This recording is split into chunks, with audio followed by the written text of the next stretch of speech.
Today, we're going to cover a topic that I've been thinking a lot about lately. That is the number one issue facing financial advisors today. Not just all financial advisors, but specifically advisors who are working with individuals, affluent families, and you're delivering some form of financial advice that they would describe as comprehensive financial services. The topic that we're going to cover is the topic of uncertainty. The thing that we're dealing with these days most often is uncertainty in all areas. It's not just uncertainty around the financial markets, it's not just uncertainty about world events or headlines in the news, it's uncertainty about everything.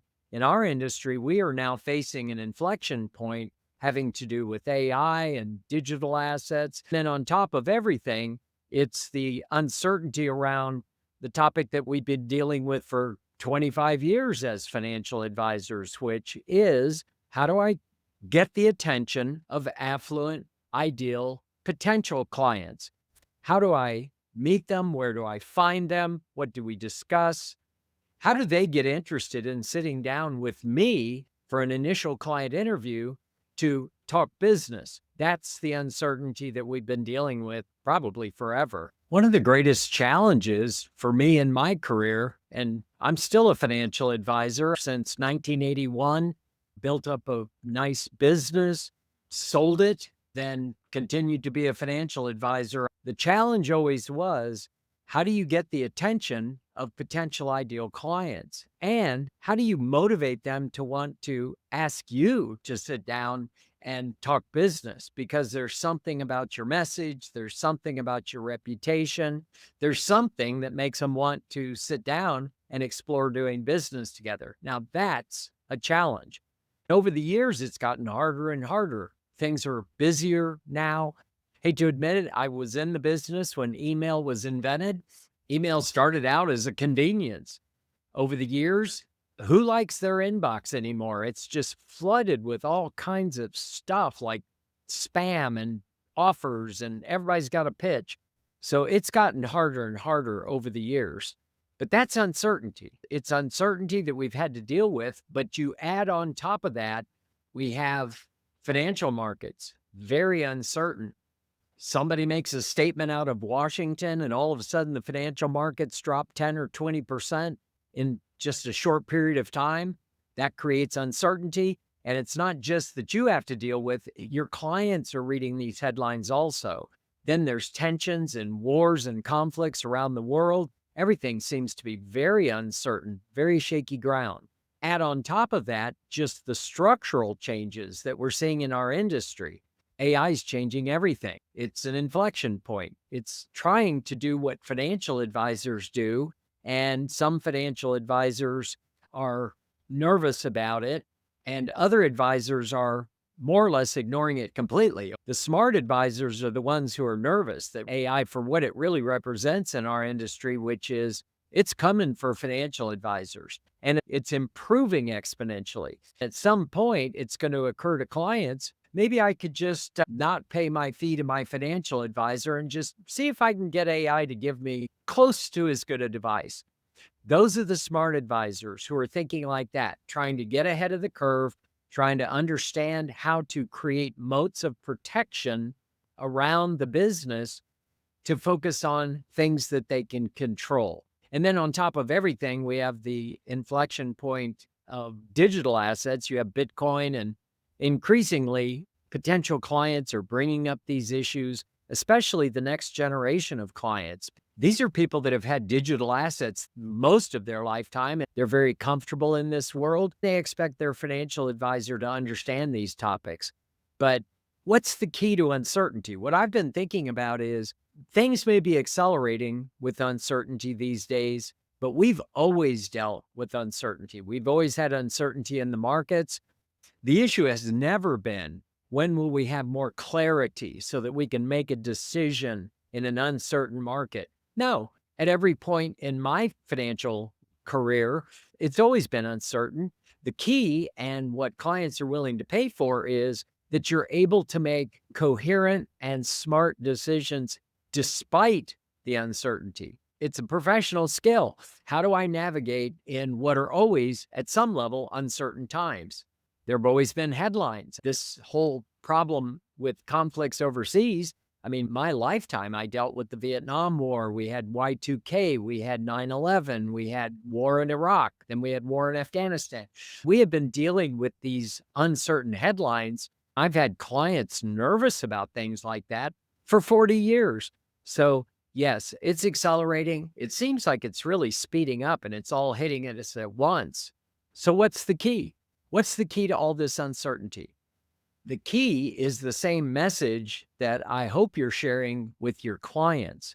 And it is that in times like these, we focus on what we can control. We don't obsess over the things we can't control. We stay focused on the things that we do have under our control.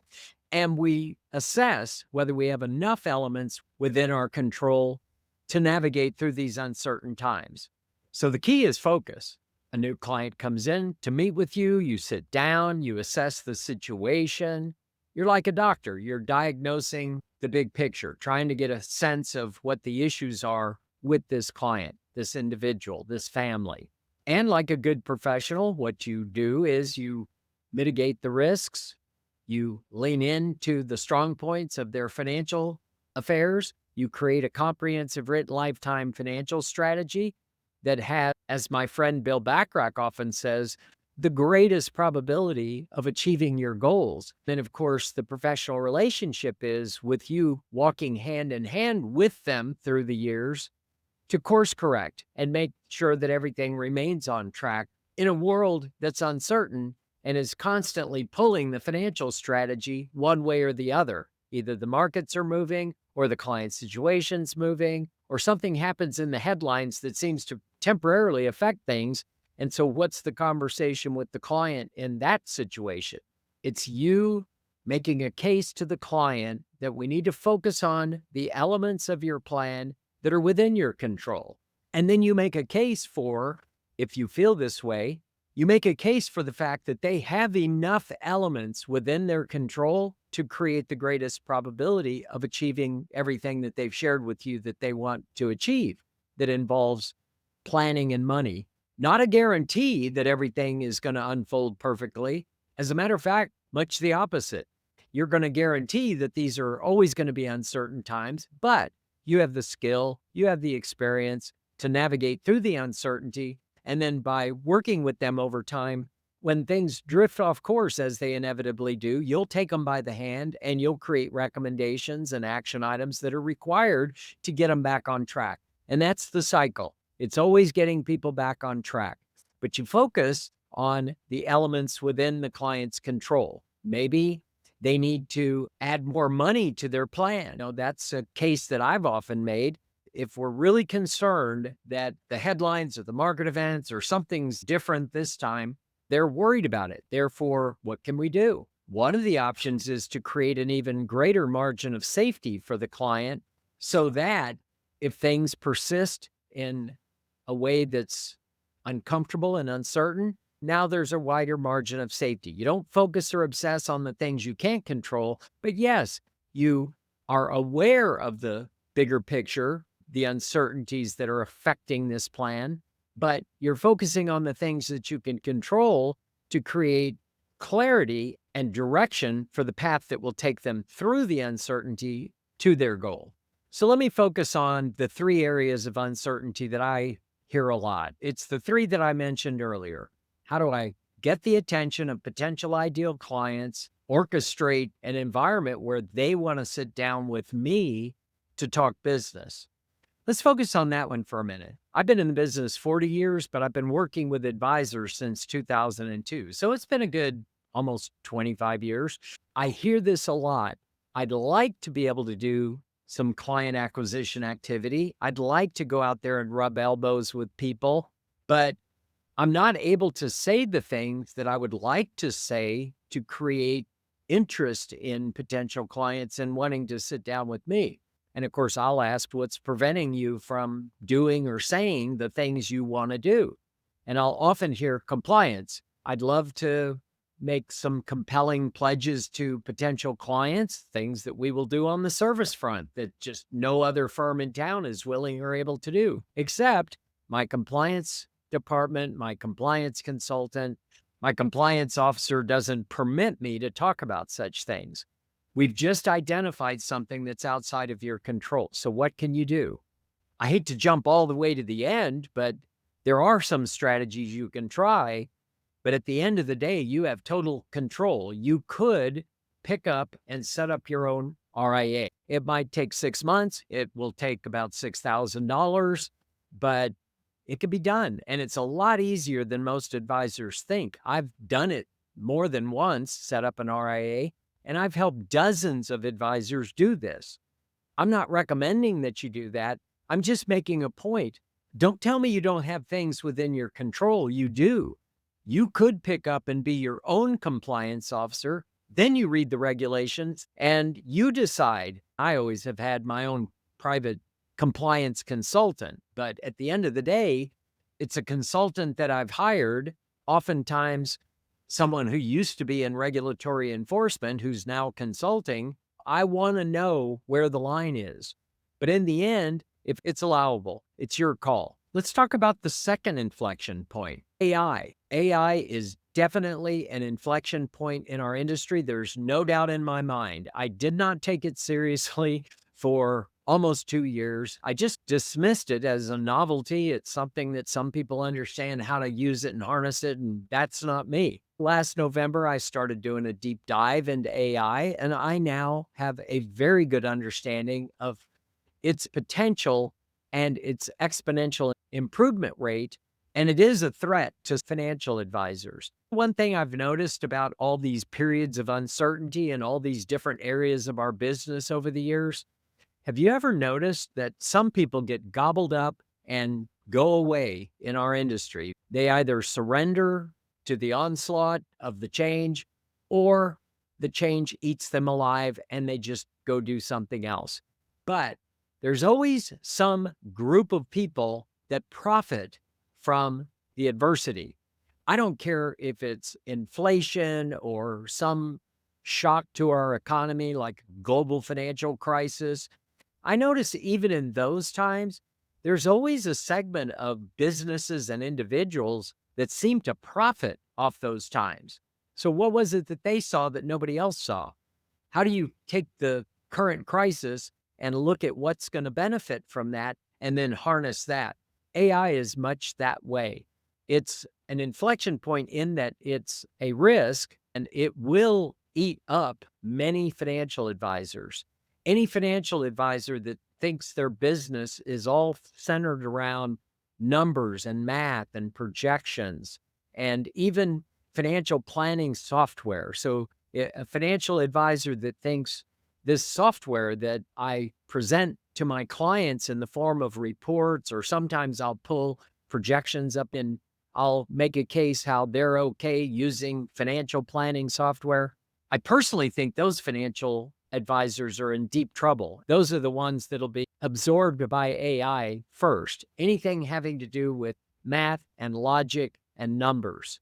That's what AI does very well now.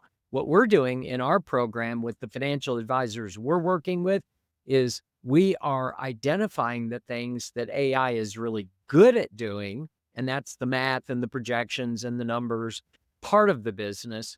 But we're also identifying the things that AI not only can't do now, but will likely never be able to do. Things having to do with trust and relationship and community, things we don't think a lot about as financial advisors, but they're important to the business.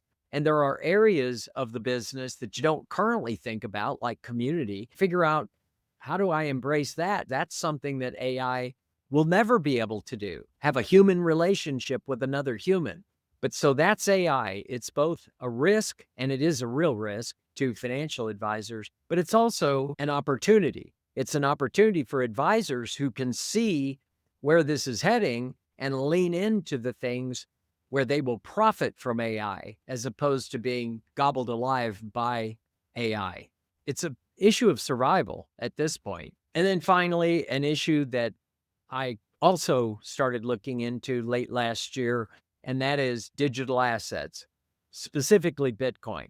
There are inflection points under this big, broad umbrella called digital assets that involve a lot of things. That could be tokenizing of equities, buying a share of Apple stock or Microsoft or something in a tokenized digital asset format. That for sure is gaining regulatory clarity and will happen at some point. So understanding it becomes really important.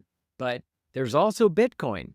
Myself, I thought Bitcoin was a joke. Before last year, when I started really doing a deep dive into Bitcoin, I thought, oh, come on, let these computer geeks and math geniuses, let them have their little nerd money that they use on the internet. It's not harming anyone, just let them have it.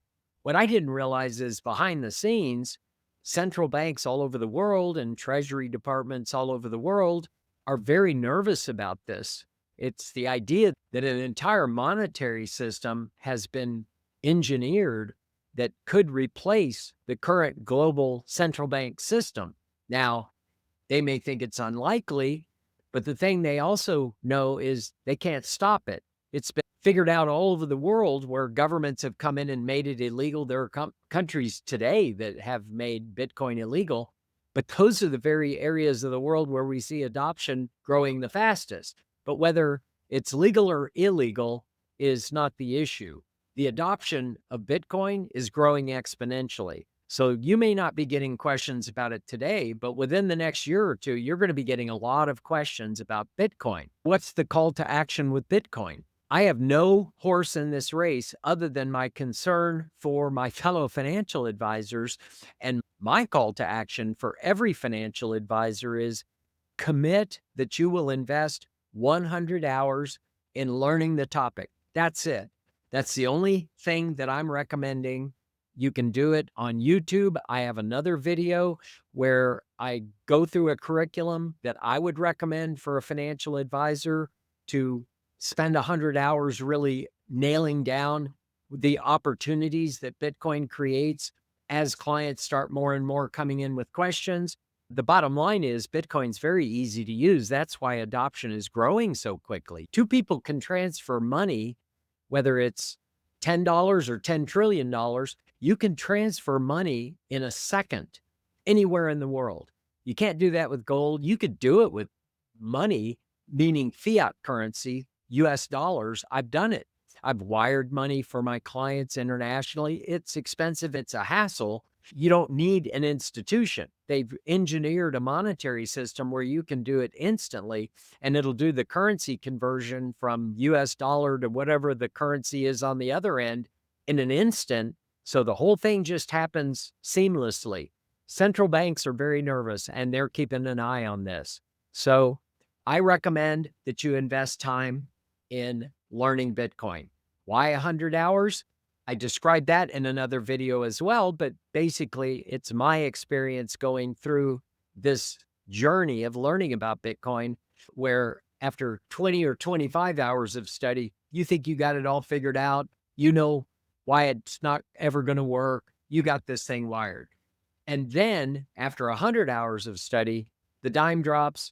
All of a sudden it begins to click. You start to see why this is such a big deal, why it's growing so quickly, why the central banks are so nervous about it, but mainly how to harness the complicated part of Bitcoin, which is the planning opportunities, the estate planning, the financial planning, the many planning opportunities that those financial advisors who understand the Bitcoin network and understand how it operates under the hood, they'll use Bitcoin as an opportunity. You can ignore it, but when you have a client coming to you asking about it, or they have some, we had an advisor in our program just a couple weeks ago who said, funny, you bring this up, Mark. I just had an elderly 70-year-old client come in and say that her brother died and she was going through his affairs and found $420,000 of Bitcoin. And of course, he only invested a couple $1,000s in Bitcoin a few years ago, but now it's worth 420,000. So the question to the advisor is, what do I do now with this Bitcoin? Are you an advisor that could answer that question and skillfully take the client through the steps that really do matter to them as it relates to Bitcoin? So That's it. We are in a period of uncertainty.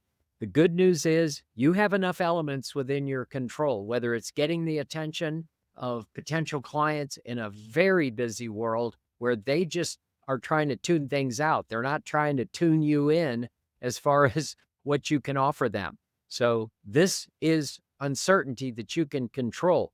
The idea that AI is going to put many, if not most, financial advisors out of business, you can control those elements.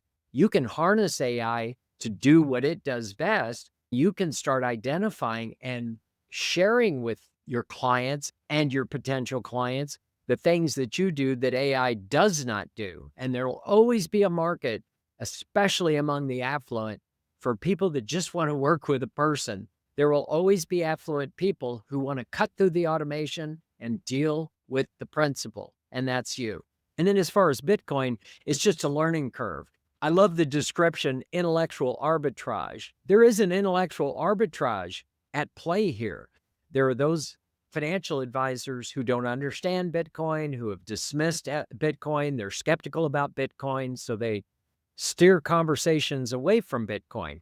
That's 95% of financial advisors right now.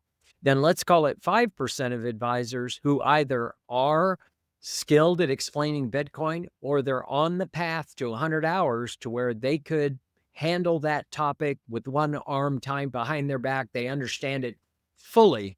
And I'm not advocating for Bitcoin. When you go through your 100 hours, you may come out and you love Bitcoin. You may come out and you think that's the craziest thing I've ever heard. I'm steering my clients away from that. I don't care. I'm proposing that you invest the time and be able to speak intelligently about the topic. I'll leave it on that. We have a fiduciary responsibility to understand the asset classes that are available for clients. And for advisors who dismiss that responsibility, I think it's going to come back to some of them legally. So we'll leave it there. I just want you to leave you with this one thought. You have enough elements within your control to not only manage the uncertainty, but to be successful through it. You can put a plan together to achieve all your business objectives and your growth goals. You can actually come out of this uncertainty with an accelerated plan for achieving your objectives. So we'll see you in the next video.